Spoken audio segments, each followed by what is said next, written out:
આજ વિષય ઉપર ડિટેલમાં ચર્ચા કરવા મારી સાથે સ્ટુડિયોમાં ઉપસ્થિત છે આયુર્વેદ નિષ્ણાત ડોક્ટર રાજલ શુક્લ. રાજલબેન, welcome to the health show. આભાર પૃથ્વી.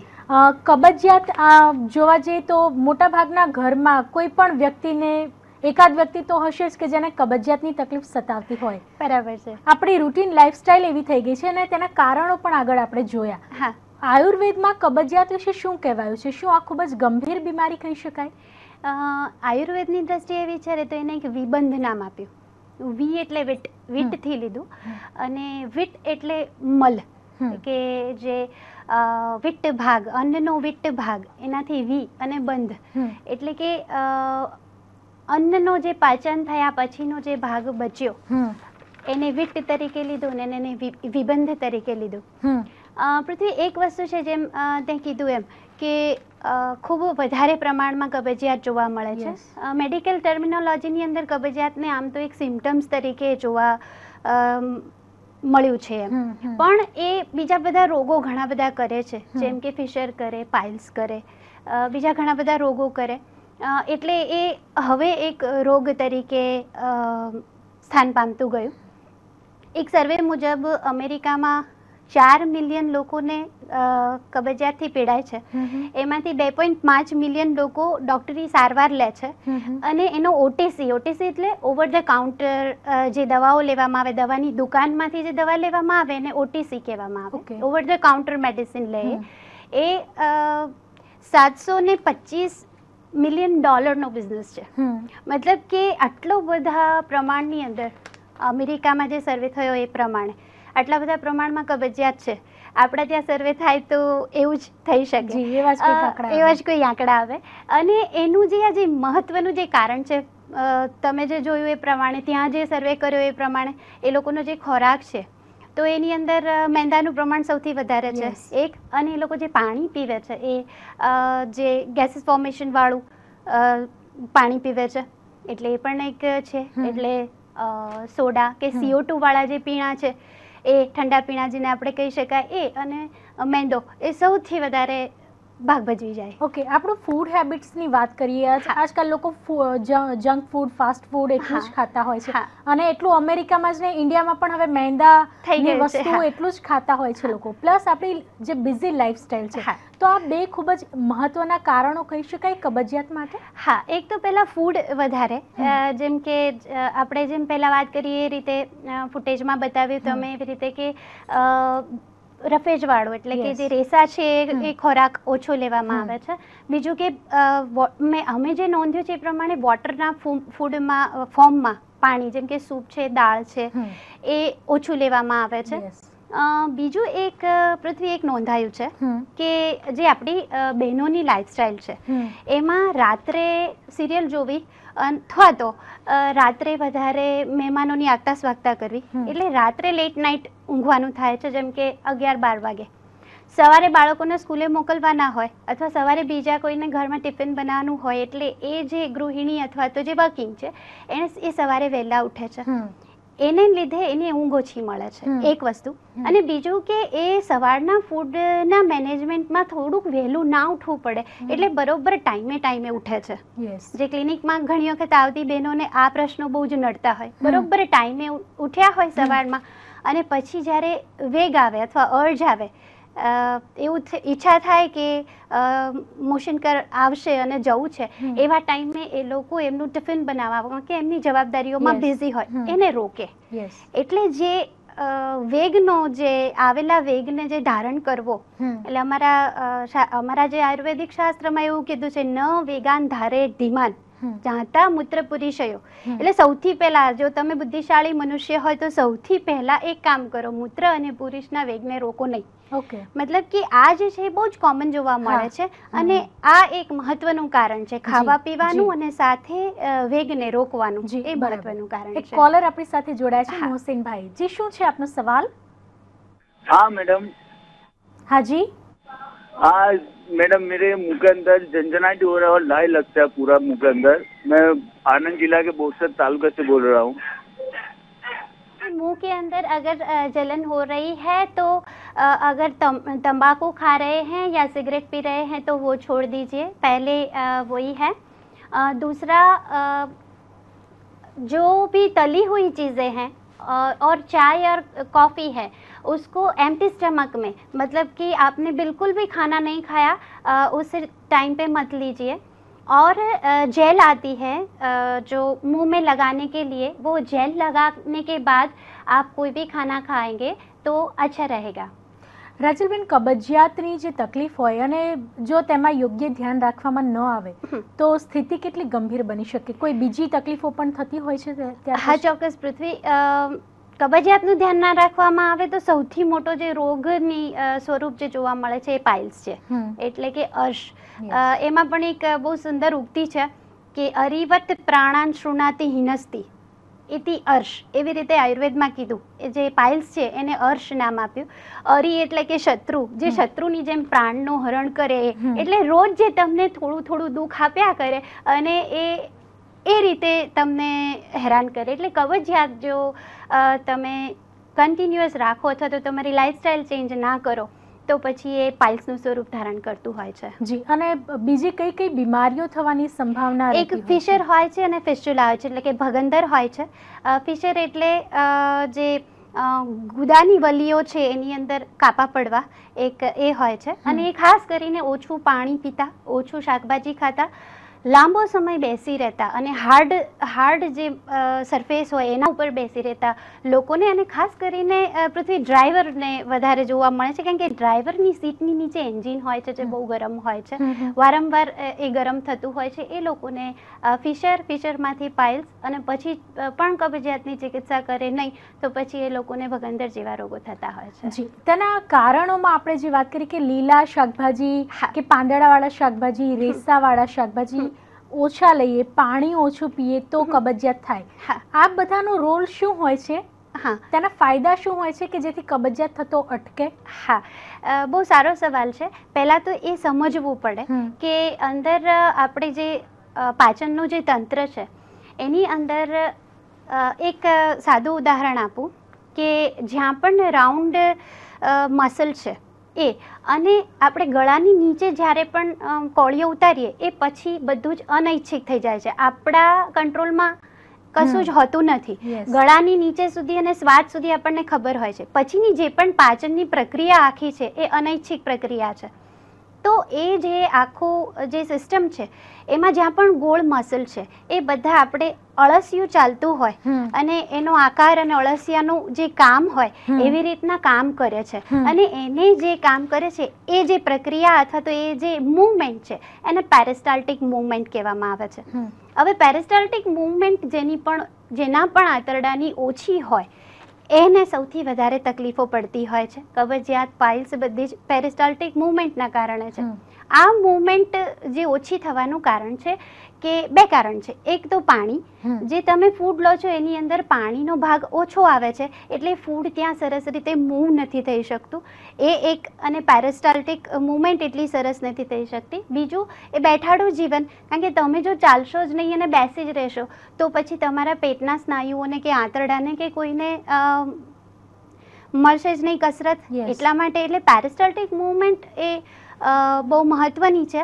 અને એ જે પણ જે ફૂડ લો છો એ આ મૂવમેન્ટને ઘટાડે છે અને આ રીતે કબજિયાત થાય છે. શું કોઈ પણ ઉંમરની વ્યક્તિને થતી હોય છે કબજિયાત? આજકાલ તો ઘણા યંગ લોકોને પણ આ તકલીફ સતાવતી હોય છે. નાનું જન્મેલા બાળકથી માંડીને તે બધા જ લોકોને, પણ ખાસ કરીને જે નોટિસ કર્યું છે એ રીતે જે ઓફિસમાં વધારે કામ કરે છે, જેમ કે સોફ્ટવેર ના બિઝનેસ સાથે સંકળાયેલા લોકો છે, એ લોકો ચા કોફી પીવે છે, એસીમાં બેસે છે, પછી અને મોટા ભાગે જ્યારે ભૂખ લાગે ત્યારે જંક ફૂડ ખાય છે. આવા જે લોકો છે ને વારંવાર ચા કોફી પીવાની જે ટેવ છે એને લીધે કબજિયાત વધારે થતો જોવા મળે છે. અને પૃથ્વી આપણી લાઈફસ્ટાઈલમાં એક બહુ જ આમ જોવા જઈએ તો વિદેશનું આપણે ધોરણ કર્યું. પહેલાં આપણે જમવા બેસતા ત્યારે પલાઠી વાળીને બેસતા. પલાઠી વાળો ને એટલે પગની જે ઉપરનો ભાગ છે ત્યાં પેટના ભાગમાં તમારે બ્લડ સપ્લાય વધારે મળે છે, એટલે પાચન તંત્રમાં એ મદદ કરે છે. હવે તમે પગ નીચે રાખીને બેસો છો, ઓફિસમાં પણ પગને નીચે રાખીને બેસો છો, એટલે નીચેથી જ્યારે બ્લડને સપ્લાય કરીને ઉપર પરિભ્રમણ કરીને ઉપર જ્યારે આવવાનું હોય છે બ્લડને, ત્યારે એને તકલીફ પડે છે. કારણ કે આખો દિવસે અને એના લીધે જે નીચેના અવયવો છે ત્યાં બ્લડનો સપ્લાય વધારે પ્રમાણમાં હોય છે. આવું જ્યારે લાંબા સમય સુધી થાય ત્યારે પાઇલ્સ, વેરિકોઝ વેઇન જેવી તકલીફો થતી હોય છે. જી, એક કોલર આપણી સાથે જોડાઈ રહ્યા છે. જે શું છે આપનો સવાલ? હેલો. હેલો. હા, હવે મારે એ પ્રશ્ન પૂછવો છે કે મારું પાચન તંત્ર બહુ નબળું છે, ભૂખ ઓછી લાગે અને પેટમાં કૃમિની તકલીફ પણ બહુ રહે છે. હેલો. હા, મોટી ઉંમરે પણ કૃમિ થઈ શકે છે. પહેલાં તો હંમેશા હાથ ધોઈને જમવાનું અથવા તો હાથને બરાબર સાફ કરીને જમવાનું એવું રાખો. ખુલ્લા પગે ધૂળની અંદર ચાલવાથી અથવા તો પગની અંદર વાઢિયા હોય અને ધૂળની અંદર ચાલવાથી પણ કૃમિ થતા હોય છે. તમે બહારનો ખોરાક ખાઓ છો એની અંદર જંક ફૂડમાં પણ કૃમિ હોય છે અને કૃમિની દવાઓ કરવી જોઈએ. એમાં અલગ અલગ પ્રકારના કૃમિની અલગ અલગ દવા આવે છે, એટલે વૈદ્યકીય સલાહ અનુસાર જ દવા કરવી જોઈએ. તેમ છતાં આયુર્વેદમાં કૃમિ મુદ્ગર રસ, કૃમિ કુઠાર રસ જેવી દવાઓ આવે છે, એ વૈદ્યકીય સલાહ અનુસાર લેવી જોઈએ. રાજલબેન, જો આપણે ઔષધિઓની વાત કરીએ, કબજિયાતમાં આયુર્વેદ પ્રમાણે એવી કઈ કઈ ઔષધિઓ છે જે ખૂબ જ યુઝફુલ થતી હોય છે? પૃથ્વી, ઔષધિઓ બહુ જ બધી છે, પણ એનું સિલેક્શન ખૂબ અગત્યનું છે. ઓકે. એટલા માટે કે એવી ઔષધિ પસંદ કરો કબજિયાત માટે કે જે તમારા પોષક તત્વોને પૂરેપૂરા શોષાવા દે, તેમ છતાં એ વ્યવસ્થિત મલોત્સર્જન કરાવે, જેમ કે ઈસબગુલ. પૃથ્વી, એક ઈસબગુલની એક વાત કહું કે ઈસબગુલ શબ્દ એ અપભ્રંશ થઈને આવ્યો છે. ઈષદ ગોલ એટલે થોડુંક, ઈષદ એટલે થોડુંક, ગોળ એટલે જે થોડુંક ગોળાકાર છે એ, એનું નામ હતું ઈષદ ગોલ. પણ આજે મારે પણ ક્યાંય બોલવું હોય તો ઈસબ ગુલ બોલવું પડે, કારણ કે સામાન્ય સમાજની અંદર એ ઈસબ ગુલથી પ્રખ્યાત થઈ ગયું. ઈસબગુલ એક એવું વસ્તુ છે, મતલબ એ એવું રફેજ છે કે જે પોતે રેસા છે. બીજું કે એ જ્યારે પણ શરીરની અંદર તમે લો છો ત્યારે એ મિકેનિકલ એટલે પેરિસ્ટાલ્ટિક મૂવમેન્ટ વધારે છે. બીજું કે એ પાણી એટલા પ્રમાણમાં શોષે છે કે એ જેટલું હોય એના કરતાં 33 ગણું મોટું થઈ શકે છે. એટલે 33 ગણું મોટું થાય એટલે ઈસબગુલ તમે ઓછી માત્રામાં લો અને ઉપર પાણીવાળા પદાર્થો અથવા તો પાણી લો તો એ મોટું થાય, અને મોટું થાય એટલે મળની જે ક્વોન્ટિટી છે એ વધારે એટલે પેરિસ્ટાલ્ટિક મૂવમેન્ટ વધે. તેમ છતાં એ ત્યાં રહેલા કોઈ પણ જે પણ ફૂડ લીધું છે એના પોષક તત્વોને શોષાવવામાં કોઈ પણ પ્રકારની હાનિ નથી કરતું. એટલા માટે ઈસબગુલ છે એ સર્વશ્રેષ્ઠ મારી દ્રષ્ટિએ કહી શકાય. બીજા ઘણા બધા તેના વિશે વાત કરીએ, પણ એક કોલર આપણી સાથે જોડાયા છે. જે શું છે આપનો સવાલ? हेलो. हेलो. हाँ हाँ जी जी मैं बोल रही हूँ.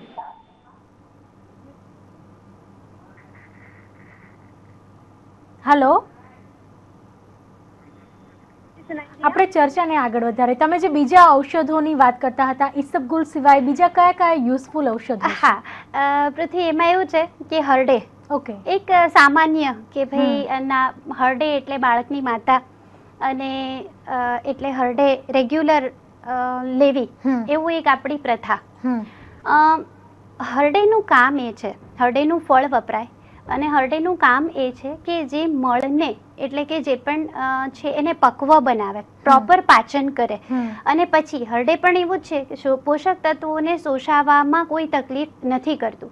પણ એક એવી માન્યતા થઈ કે હરડે લો એટલે જે મલ આવવો જોઈએ એ એકદમ પતલો અથવા તો એકદમ ઢીલો આવવો જોઈએ, અને સવારમાં કે 1 કે 2 વખત મલ પ્રવૃત્તિ થવી જોવી, એવી લોક માન્યતા થઈ ગઈ. ખરેખર જો સાચી હરડેનું ફ્રૂટ લેવામાં આવે અને એને તમે સવારના ભાગમાં એટલે કે એને નરણા હરડે કીધી છે, નરણા હરડે ખાય તેને ઘેર વૈદ ના જાય, એટલે ઉઠીને તરત નરણા હરડે લેવી જોઈએ, નરણા કોઠે લેવી જોઈએ.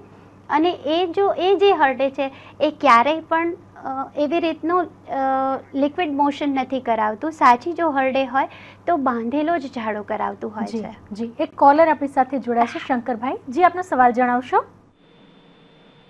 હેલો. હેલો. મારું પેટ ભારે ભારે રહે છે. હેલો. હાજી શંકરભાઈ. હા, અને આમ કબજિયાત જેવું લાગે.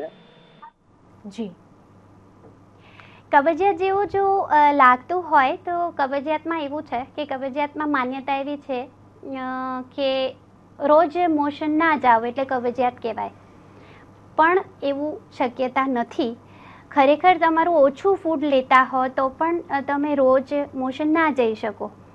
કબજિયાત એટલે એવું કે હાર્ડ, શુષ્ક અને એકદમ તકલીફથી જે સ્ટૂલ પાસ થાય એને તમે કબજિયાત કહી શકો. અને કબજિયાતમાં દવા તરીકે મેં પહેલાં આગળ જણાવ્યું એમ તમે 1 ચમચી રાત્રે ઇસબગુલ લઈ શકો અથવા તો સવારમાં નરણા હરડે લઈ શકો.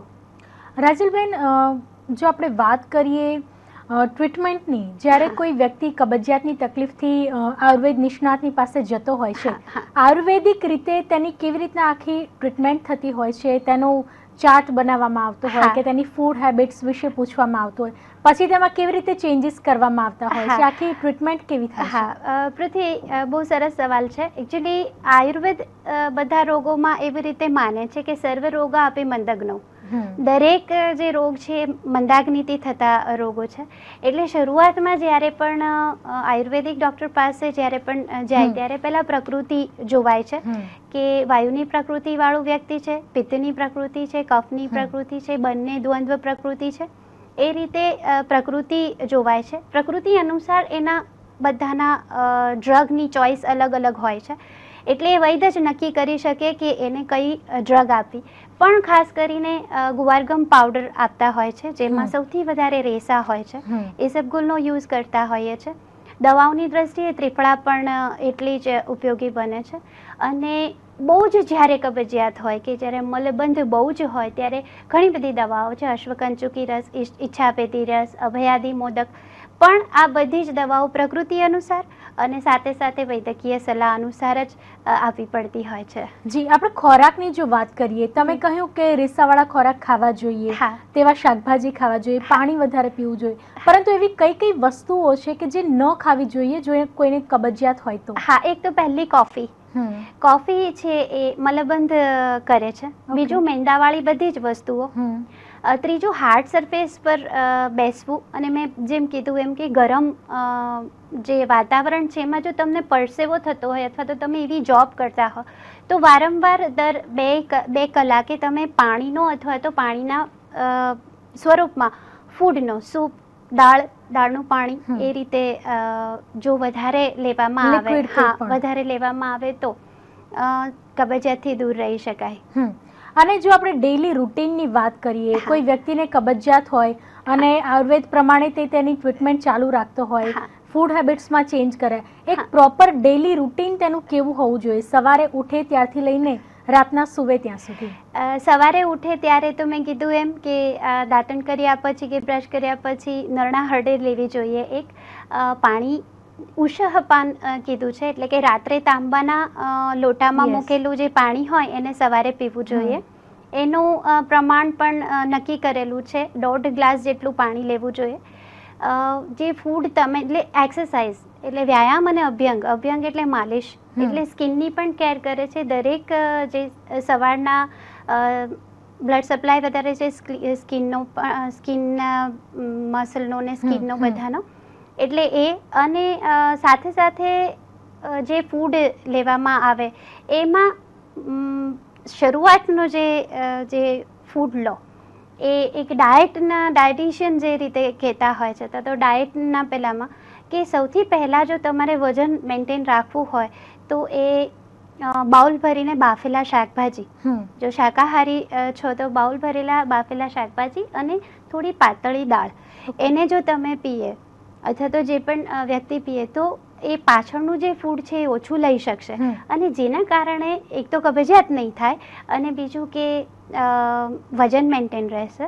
અને બીજું કે તળેલું જે પણ વસ્તુ છે, હવે વજન તમારું નોર્મલ છે, તમને કોઈ ડિઝીઝ નથી, તેમ છતાં પણ ખાલી જો પેટ છે તો તળેલું પૂરેપૂરું ના જમવું જોઈએ. બીજું કે રાત્રે આપણા ત્યાં ઘણા ગુજરાતીઓ બટાકા વડા, દાળ વડા એવું એક જ ફૂડ બનાવતા હોય છે. એવું એડવાઇઝેબલ નથી. તમે જે ફૂડ બનાવો એમાં ભાખરી શાક એવી રીતે બનાવો, એની જોડે તમે કોઈ તળેલું ફૂડ લો, એ એડવાઇઝેબલ છે. જી રાજલબેન, તો તમે ચર્ચામાં જોડાયા અને એક જે પ્રોપર ડેલી રૂટીન વિશે જે વાત કરીને બીજું જે ગાઈડન્સ આપ્યું, આપણે આશા રાખીએ કે દર્શકોને ચોક્કસ હેલ્પફુલ થશે. Thank you very much. Thank you.